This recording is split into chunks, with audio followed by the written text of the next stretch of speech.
अस्सलामुअलैकुम क्लास 8। आज मैं आप लोगों के साथ एक्सरसाइज 6.4 क्वेश्चन नंबर 10 शेयर करने लगी हूँ।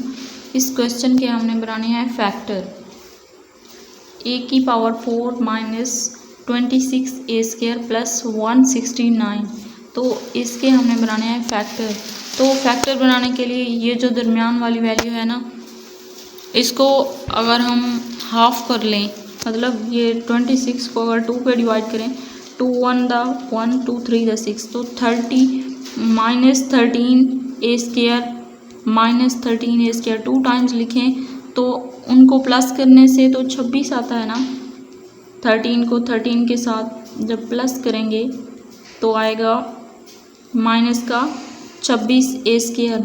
और अगर 13a² को 13a² के साथ मल्टीप्लाई करेंगे तो 169 a की पावर 4 इसका आंसर आएगा।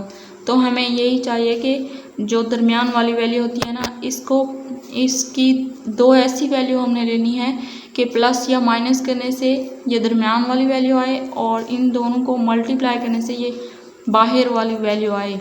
जिस तरह यहाँ पे अगर इसको इसके साथ मल्टीप्लाई करें तो 169 a की पावर 4 इसका आंसर आएगा। तो इस तरह जोड़े बना के फिर हमने इसके फैक्टर बना लेने हैं। इन दो वैल्यूज़ को और इन दो वैल्यूज़ को देखना है कि हम इनमें से कुछ कॉमन ले सकते हैं। a की पावर 4 और a² है, तो इन दोनों में से हम ये कॉमन ले लेंगे a²। अब a² में से जब a² को कॉमन लिया तो रिमेनिंग यहाँ पे a² बच गया -13, और इन दोनों में से हम 13 को कॉमन ले सकते हैं, -13 इंटू a²। और यहाँ पे माइनस, क्योंकि हम कॉमन ले चुके हैं तो यहाँ पे माइनस लिखेंगे, क्योंकि जब दोबारा माइनस को माइनस के साथ मल्टीप्लाई करते हैं तो वो प्लस का हो जाता है।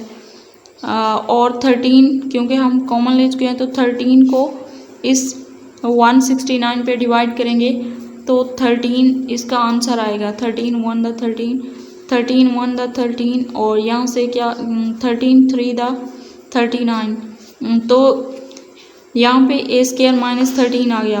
अब ये 2 टाइम्स a² -13 है तो इसे 1 टाइम यहाँ पे लिखेंगे, और एक a² ये और ये जो बाहर -13 लिखा हुआ है ये, तो इन दोनों को साथ में लिखेंगे -13 होल का स्क्वायर। तो ये आ गया इसका आंसर। उम्मीद है कि आप लोगों को वीडियो अच्छी लगी होगी। अगर वीडियो अच्छी लगी है तो लाइक करें और अपने दोस्तों के साथ शेयर करें। मिलते हैं नेक्स्ट वीडियो में, तब तक के लिए अल्लाह हाफिज़।